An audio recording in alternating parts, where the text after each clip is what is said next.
Hey everybody, welcome back to Jesus is My Girlfriend. My name's Annie. Jesus is not my girlfriend. However, there was a point in time in my life where he was, and here on this channel I talk about that, except for today when I talk about my other girlfriends who aren't Jesus. Because today we're going over polyamory after an evangelical cult.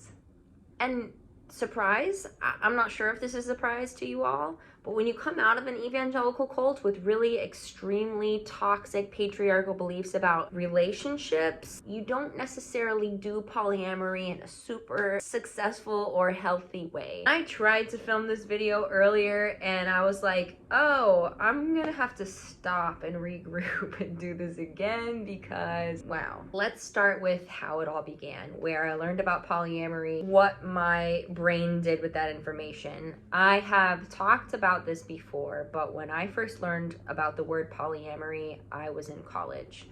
Up until that point, I had been really indoctrinated into an evangelical Christian nationalist environment where really the only option was a very toxic, strict version of monogamy that really centered around patriarchy, gender roles, abuse, honestly. Not until I got out of that cult was I even aware of different options. My parents really wanted us to court and not date. And what that meant was our potential suitor, who was a cis hetero man, obviously, would be chosen by our dad. Like if we had an attraction to someone, we had to run it past our dad, and he would be the ultimate decider of whether we could court this person or not. You get to have your special male friend come over to the house and hang out with the family. And you don't get any alone time. You don't get to go out on outings with each other. You get to know each other in group settings, whether that be at their home with their family or with your family. So that's kind of what my parents talked about. My dad wanted to mentor our male suitors. I don't really know, like, I guess to listen to my dad's ideas on faith and theology, I guess. And once my dad made the call that this man was a true man of God, then he would be able to propose. We would have a short engagement, and then we would get married in the church. There would be no kissing until marriage. I really thought monogamy was the only option, so that's just what I did, because really it's the default in our society. For my type of religion, that was definitely the default and the only option. But for our just general secular society, it really is pretty much monogamy, and anything else is kind of like wacky and a little bit of like a freak show. People like to speculate about it, and many people have talked to me about polyamory of like, oh, well, I would never be able to do that myself. Even if I have never asked them, hey, would you ever consider polyamory? Because I don't ask people that. And it's like, okay, cool, you don't have to. So that's positive. The first time that I learned about polyamory was when I went to college. It was in an ethics class that I've talked about before. It was a very foundational class for me. My whole worldview and perception of life would be shattered each week in these classes by my really sweet, kind professor softly speaking about all of these really heavy, deep topics. There was a couple in class who was polyamorous, and they chose to do their end of the semester presentation on their own experience with polyamory. They talked about what their dynamic was like together with the two of them, their other partners. I believe, if I can remember correctly, they were in kind of a polycule, which is where several different partners are all kind of interconnected. I believe another way to define this would be kitchen table polyamory. Kitchen table polyamory is where everyone is interconnected, but not necessarily in a romantic or sexual way. There can be many different people who date each other, but they're not required or obligated to date each other. My experience with polyamory has been mainly hierarchical polyamory. Some solo poly for a brief time when I was considering myself single. But when I have committed to people and we have put a title on our relationship, it has usually been one person, a very similar dynamic to monogamy. Everyone else that I would date would kind of come second to this person. Now that I am single and have been single for a while, I don't think I want that to be the structure going forward for me. I am single in a way that I never have been before, where I'm not only closed to the possibility of being romantically connected to somebody, but I am closed to being sexually connected with someone. I have been a celibate bitch for a while, and let me just tell you all, this is something that I am actively choosing to do because I know that it is really good for me. I am learning to love myself and celebrate my successes and be my own best friend in a way that I have always put on other people in the past. Part of the reason why I am able to do that so well right now is because I have chosen very consciously to really just close the door to those possibilities right now. It has been long overdue. I have tried to be single in the past, but oftentimes I feel like I have just kind of fallen into a relationship that oftentimes mirrors monogamy. And while my words are saying polyamory, and while I have seen other people than just that one person, really ultimately, emotionally, I'm only open to that person. I've mentioned this before, but with my first serious boyfriend, we were together for 5 years. Towards the tail end of our relationship, we tried to open up to be polyamorous. And really what I think that was him trying to keep our relationship together, and it was me trying to keep our relationship together and not being able to let go of each other. I don't think he really wanted that at all. And while polyamory has always resonated with me, I have always had crushes on multiple people. I was so not ready for that at the time. To be able to put in the emotional work, to talk about my feelings, to self-regulate my feelings. To be quite honest, I haven't really been ready to do that until this year, which has made it hard to be polyamorous for the last 5 years.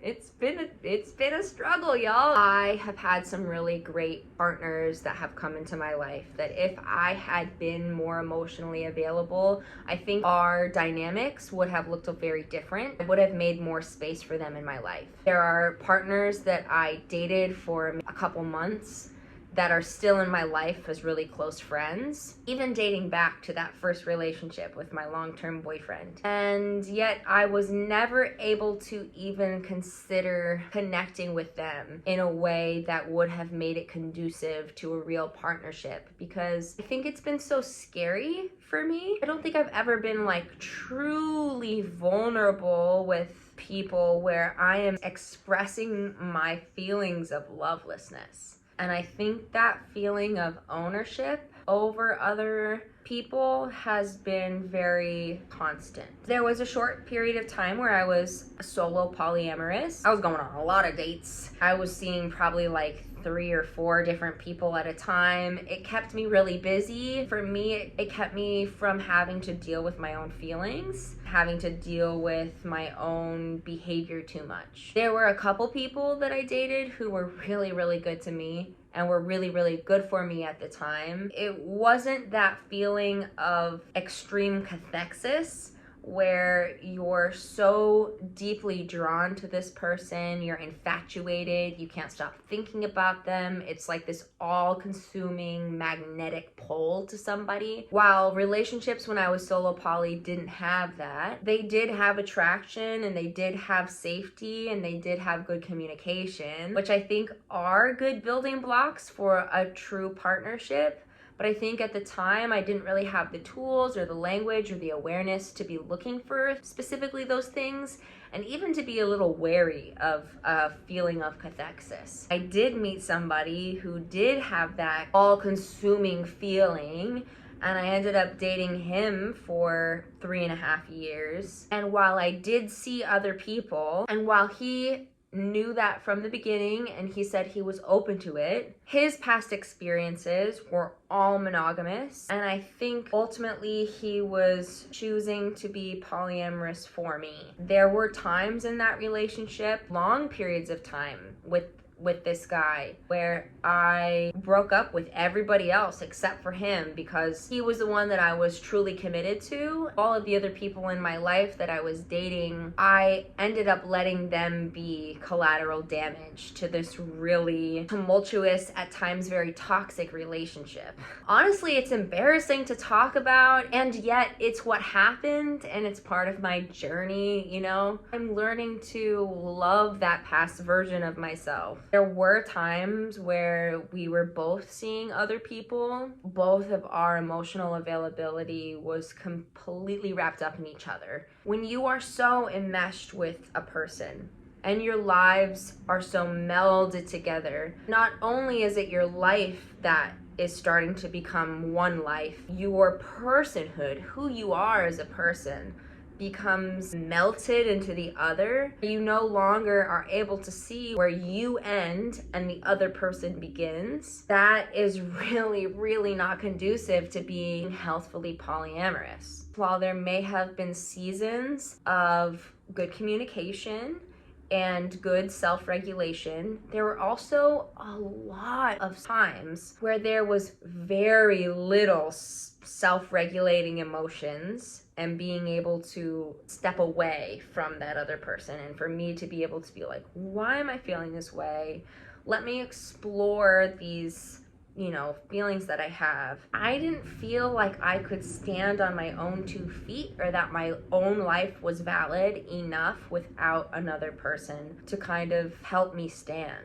We ended our relationship in early 2022. I always wanted my relationship to look like some kind of version of kitchen table polyamory or a polycule. It was always kind of like the dream, the hope, what I was working towards. And the possibility of kitchen table polyamory, the potential for that type of a relationship always kept me going. And it kept me in a really unhealthy dynamic for not only for myself, but for this other person. For way too long, I was so much more committed to one person than I was to a lifestyle that I really wanted. I think it can be really intoxicating to always be chasing the potential of a relationship. I think so many of us do that, where we can see the potential in a person, we can see our own potential for being a certain type of way with someone. And maybe sometimes there are little sparks of that here and there, but it kind of shields us from being able to see the whole picture, which is like, for me, in my case, the whole picture was messy. I really have been so codependent with people in a way that, there's a siren, hold on. Or fear of having to take full responsibility of my life. This is very transparent, but I think it's really important to say and to acknowledge. It's really easy to blame your unhappiness when you're in a toxic relationship on somebody else. It's just an easy scapegoat to say, you're the reason why I'm not happy, instead of stepping back and being like, I'm the reason I'm unhappy. It's so much easier to be comfortable and resentful than uncomfortable and free. I'm still grieving the loss of my early 20s, where I devoted all of my time to reaffirm to myself that at least somebody loves me, at least I have this person who loves me, instead of being able to sit with myself and my uncomfortable feelings and being like, I love me. I love me. It didn't happen until now. I think that's something that's so lacking in a lot of our lives. Us truly being able to give ourselves space to show that love to ourselves. Like I've said before, self-love is a term that's kind of thrown around very nonchalantly. I don't think any of us are taught what that actually looks like, or if we are, it's in some of these weird practical ways that doesn't necessarily get to how we feel about ourselves, or confronting the thoughts that we tell ourselves to make us feel kind of hateful of ourselves. At least I know that's how I have felt about myself for a really long time. And even if I was showing myself acts of love, I still had that underlying "you're a piece of shit" message that kept coming through. Y'all, I was a really bad partner. Sure, the people that were in my life weren't what I needed, or maybe they weren't really great at being a partner either at times, but like, I can really only take accountability for myself, and I know for a fact I was a really, really unfair partner. I think always I was trying my best, so to reframe that in like a loving way, but there's also that grief where I don't feel like my values and my behavior were matching up at all. I would say that I have more peace in my life this year than I have had in my entire adult life by just taking out the possibility of having a partner, because I have been so focused on myself, and I have been sometimes obnoxiously so obsessed with myself, which I think is awesome and super cool. Like, I'm great. I'm so evolved. I honestly haven't given it a lot of thought about what kind of relationships I want to have in the future. The amount of work that you have to put into a polyamorous relationship, you have to put in at least the same amount into a monogamous relationship if you want it to be healthy. So I think any type of relationship structure requires a fuck ton of work. What I would love to have, like my ideal situation, would be practicing relationship anarchy, where if somebody comes into my life and we're connecting, then they can be whatever we want that to look like. And there can be however many or however few of those people. Hierarchical monogamy. Ooh, what? Hierarchical polyamory? Am I saying that right? Hierarchical polyamory? You know what I'm saying? A pyramid polyamory where one relationship is the end-all be-all and everybody else doesn't really get commitment. I don't think really works for me. In my experience, it never really worked out. And I think maybe just for my personality, I need to be able to distribute that commitment to different people in a way that I don't feel like I'm capable of when there's hierarchical polyamory. I think I'm saying that correctly. I'm gonna look it up right now. Hierarchical. It is hierarchical. Okay.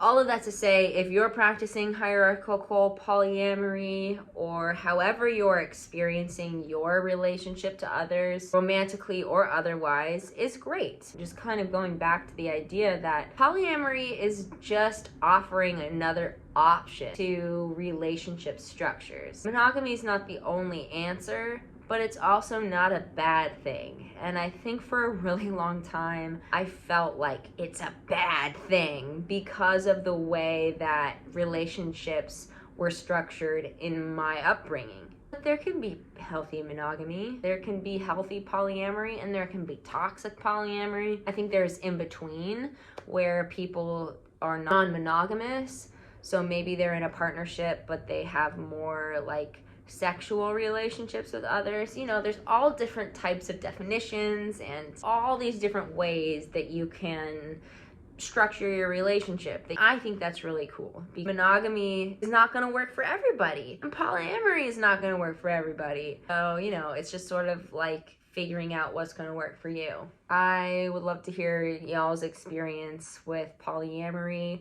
All right, you all. Happy almost Halloween. Until next time, always question everything, because if you don't, things will always stay the same. And what is the point to life in that? Truly. Okay. Bye. Man, that was painful. That was painful to get through. I don't know about y'all, but that was hard. I'm like tired, and I didn't even do a whole lot. Oh my god. I'm so single. It's really cool though. I really like it. Yeah.